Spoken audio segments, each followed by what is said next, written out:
Welcome to Franklin County Home Health Agency's Where the Heart Is. I'm Jennifer DeSablo, your host for today's show.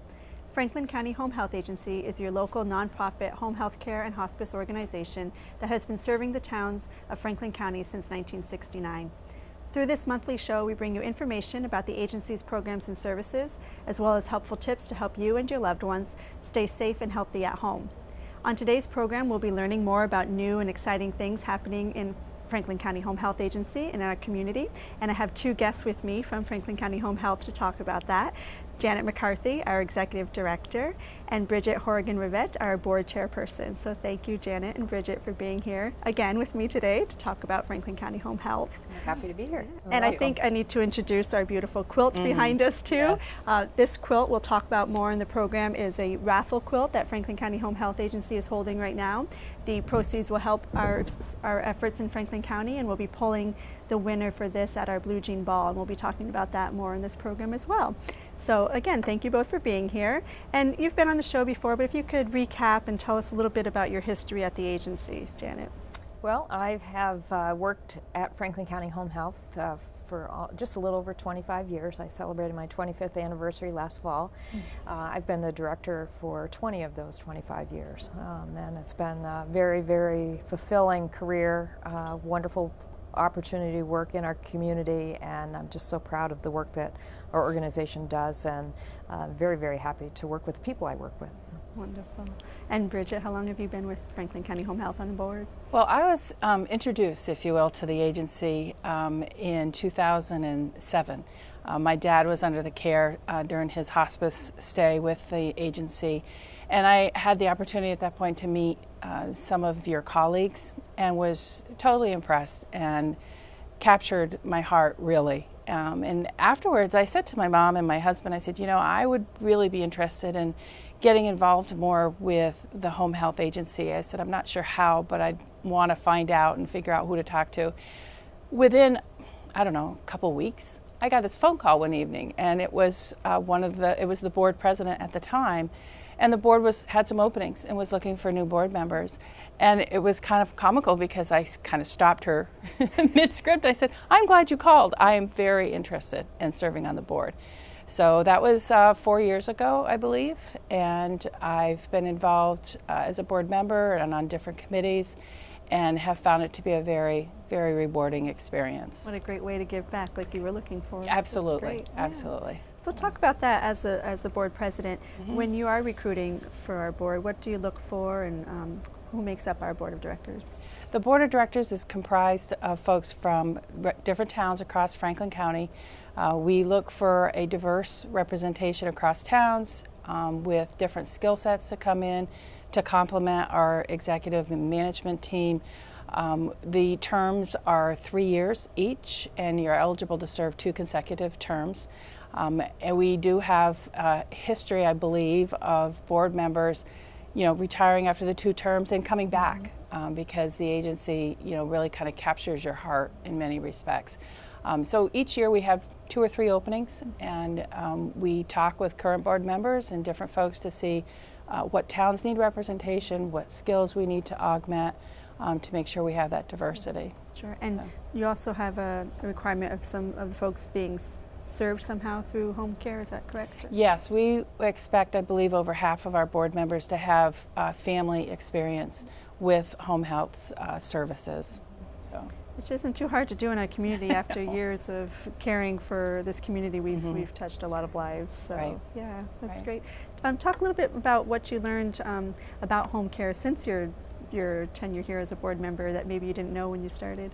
Well, great question, because my understanding and knowledge about home health has been increased on 2 different levels. One is as a board member, and from a board member perspective, I guess the adjectives I would use is I now understand how integral home health is to our extended communities. I have an understanding of the vast reach of home health with just the diversity of the programs and services and the number of people's lives that we touch on any given day, month, year. And then personally, my husband is now a client of home health, and so we now have an understanding, you know, really up close and personal how home health can really enrich your lives when you have need. That's great. Thank you for sharing. And Janet, talk about some more of the programs that are in place now and what the agency's goals are within those programs. Well, this last year has been just a phenomenal year in terms of growing and changing. You can't pick up a newspaper these days without reading something about healthcare reform and the efforts to, reduce costs in the healthcare system, improve the outcomes, and improve the experience for people that are receiving healthcare services. And so Franklin County Home Health Agency has been very, very active with our other community partners to make sure that people in our community receive the very, very best care.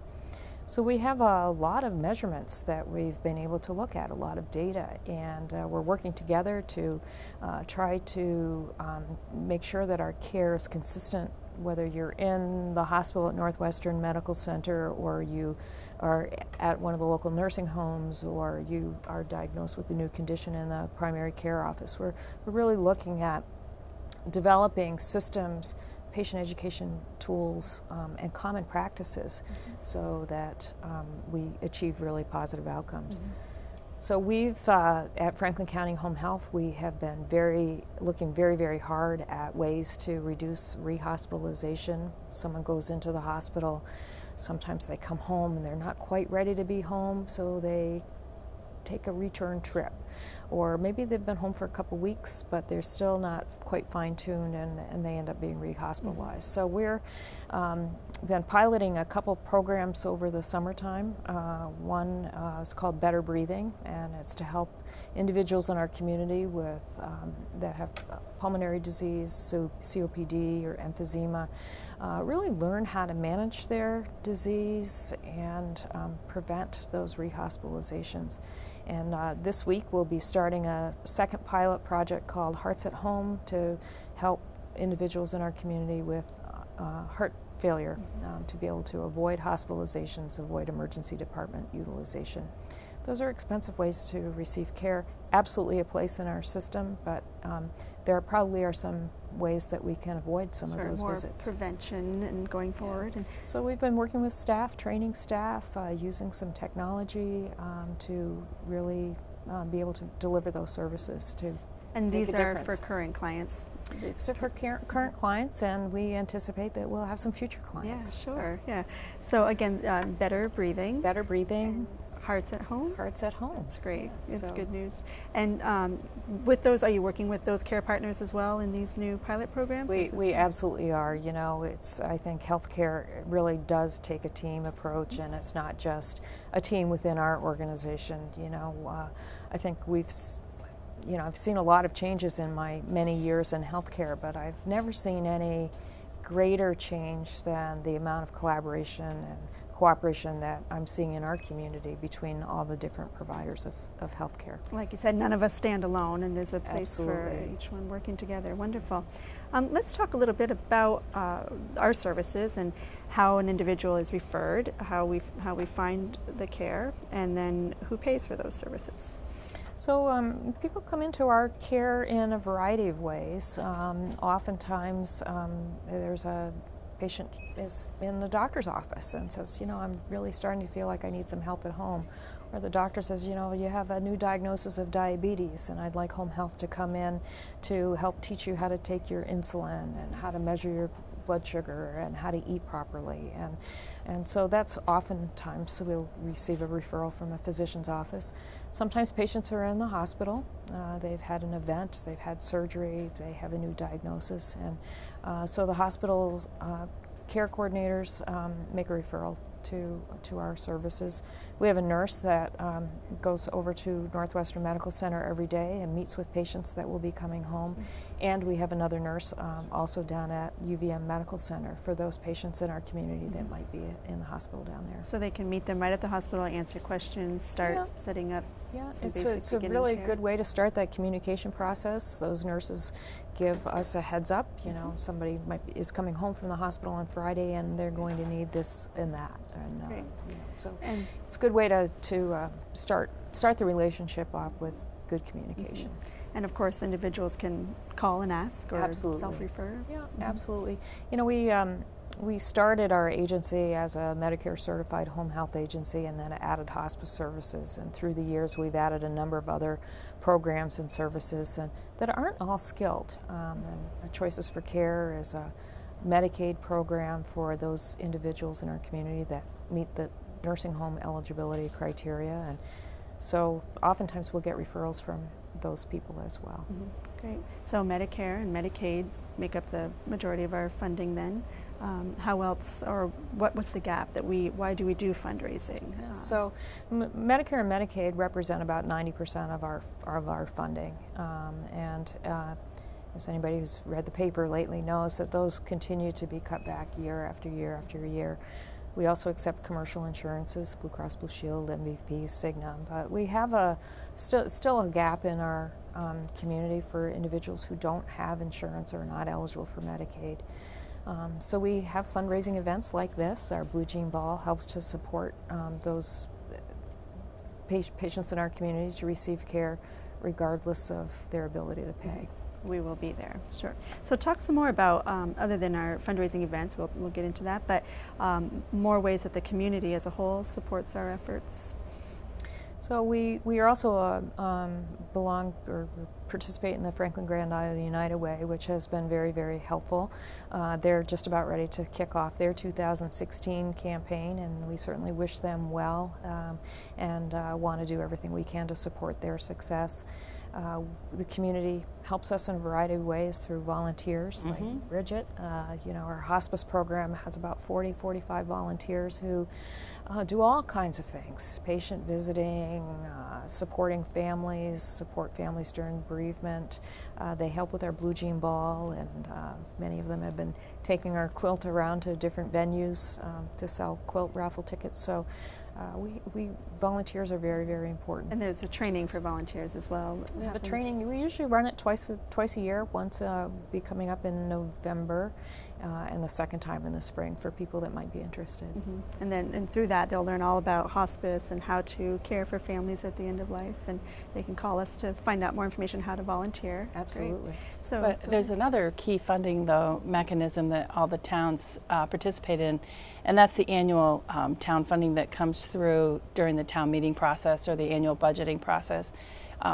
Last year, is it 17 towns in the county? All 15. 15 towns in Franklin County allocated some of their monies towards supporting home health. So that is also considered to be a wonderful source of support, and very critical from a financial perspective. Yeah, we appreciate that. Very good. And individuals, how does an individual who wants to give back to Franklin County Home Health do so?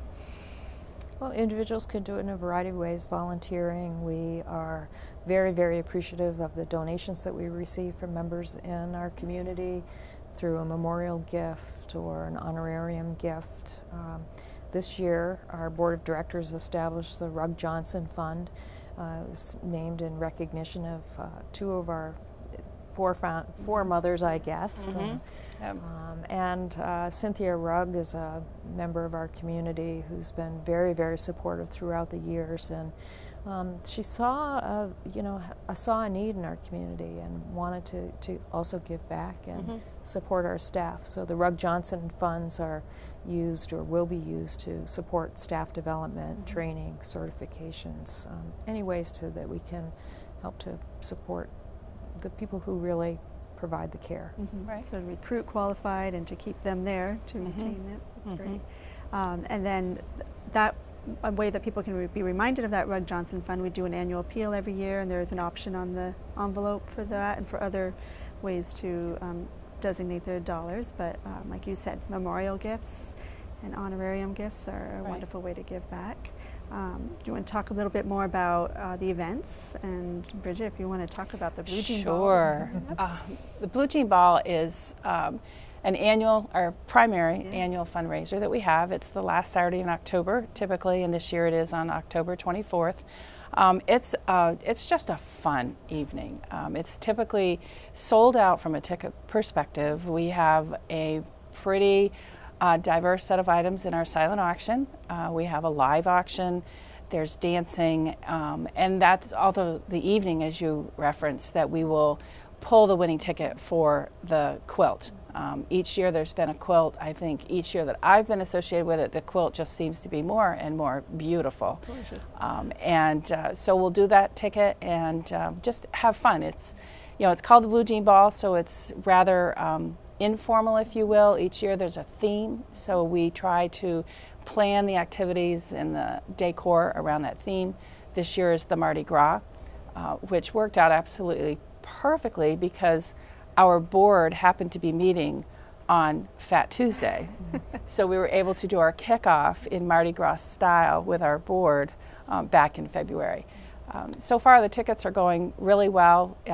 It's, like I said, about a month out, and so if you're interested, you can buy your tickets online. I think you can get your quilt tickets online, or if you can't be there and you want to support it, that's available as well. Yeah. So they can call. Like I said, it will sell out fast, but currently right now there's some seats available to call or go online and get your tickets. Right. Love to have group. We have tables of 8. You can bring a whole group. It'd be a lot of fun. Yeah.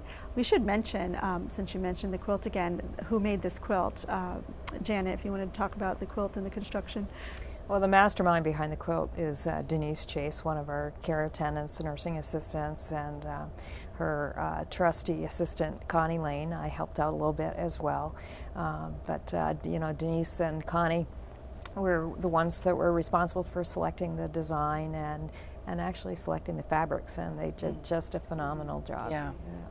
And Bridget, you mentioned our silent and live auctions at the ball, and another popular thing in our county are the barn quilts.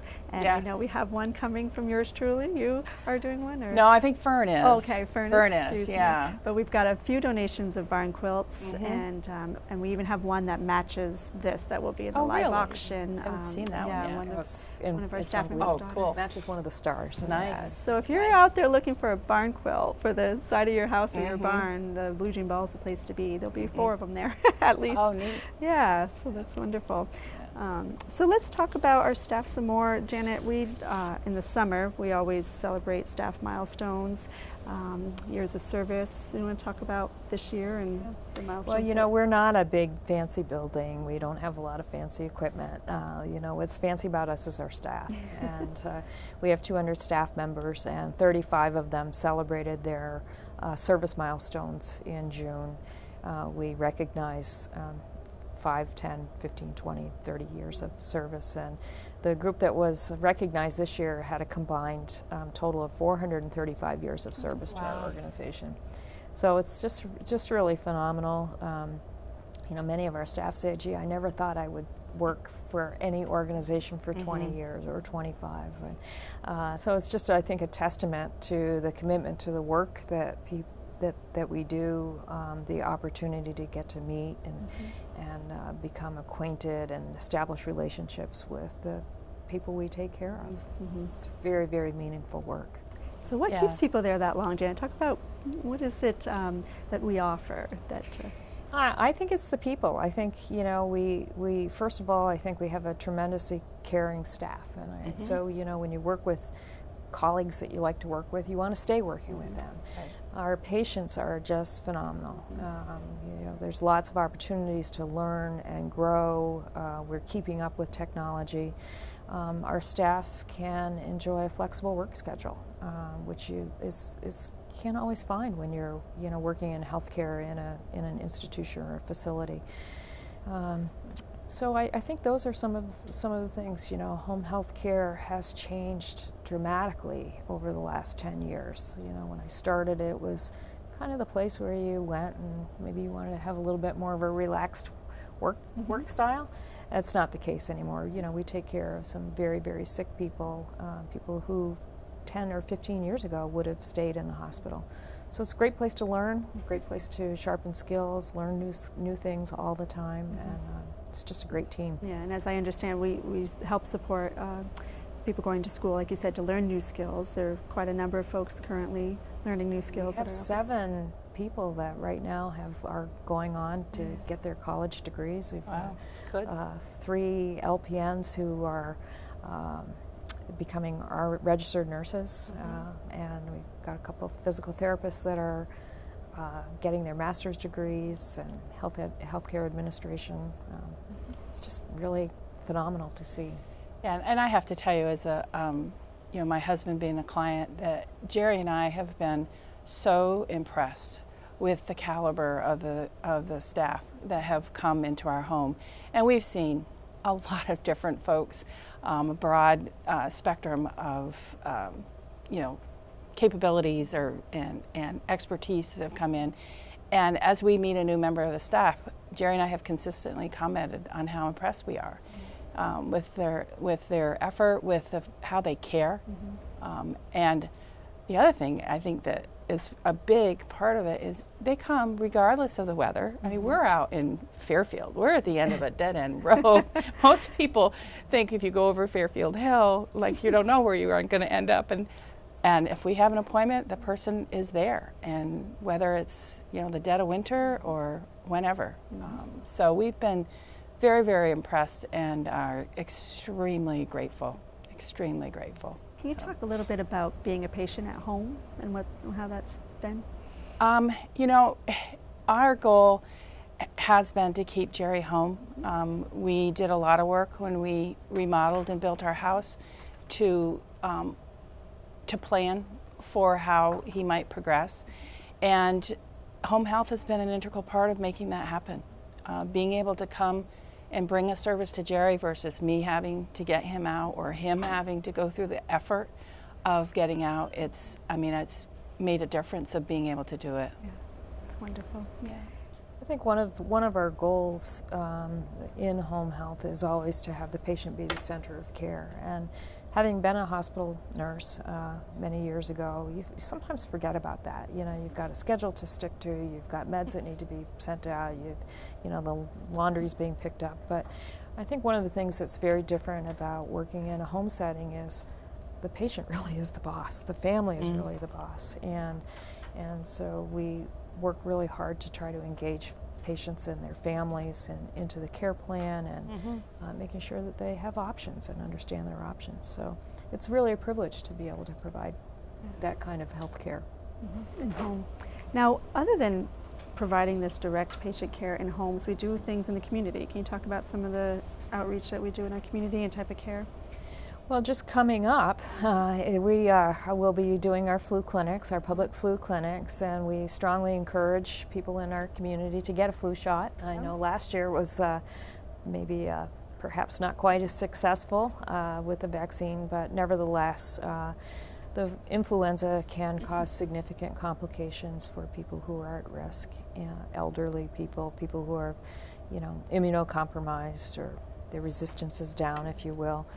So we will be starting those clinics coming up in October, and we really promote that wherever you get your flu shot, in the local drugstore or the doctor's office or our clinic. It's just really important. We also do foot clinics. Those are very, very popular. Gives a opportunity for a registered nurse to provide care to individuals who can no longer usually care for their feet. Feet are important, and so we do a lot of those. We do a lot of those kinds of things. And quickly about, I always want to mention Start the Conversation. Talk about that program. So Start the Conversation is an initiative that we started about 2 years ago, involving helping people to plan advanced directives or plan for the kind of care that they would like to receive towards the end of life, or if there was a quick decision that needed to be made to make sure that their wishes are known throughout. So we've been very, very involved with that, and we're going to be picking that back up again this winter and really encouraging our community to think about that and be comfortable with that, what can sometimes be a difficult conversation. Sure. So we're getting close to the end of our time today, and I've just appreciated talking with both of you and sharing your personal stories, and wonder if there's something you'd like to add that maybe we didn't touch yet. You're welcome to.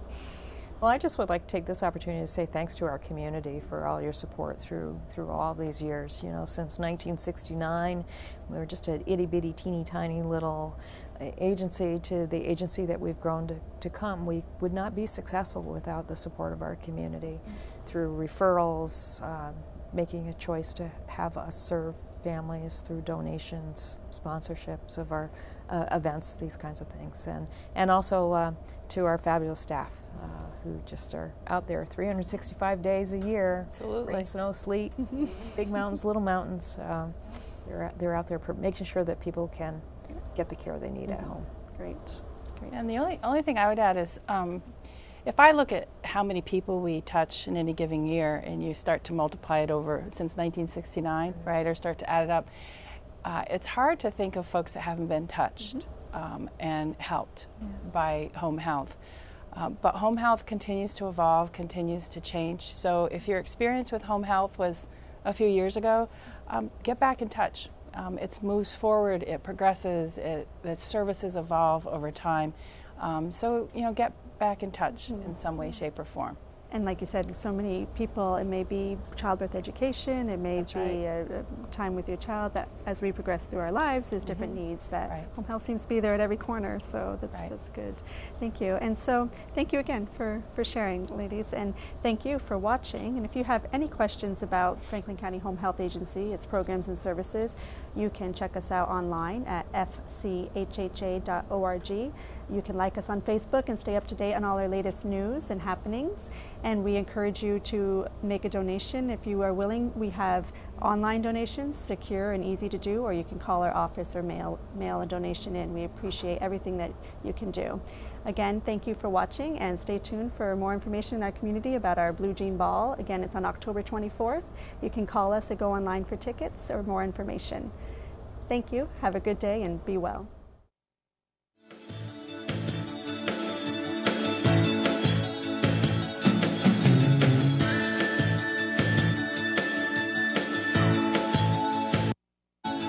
Thank you.